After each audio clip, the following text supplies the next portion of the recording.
सीधा ऐसे ऐसे बनाएंगे, ऐसे उतार लेंगे इसको, ये उल्टी सिलाई बनाएंगे, ठीक है ना, ऐसे, ठीक है ना। अब मैं करके ना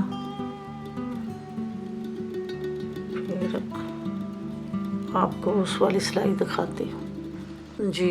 ये होगी हमारी सिलाई, हम सीधी से उल्टे से सीधी तरफ आ गए, लेकिन अब हमने खाना नहीं बढ़ाना, ये हमने ये वाली बनानी है, ये वाली चीज़ बनाने के लिए सीधी सीधी सिलाइयाँ डालनी है। लेकिन एक दफ़ा तो हम इधर उल्टी साइड को उल्टा ही बुनेंगे ना, ऐसा बनाएंगे, ठीक है ना।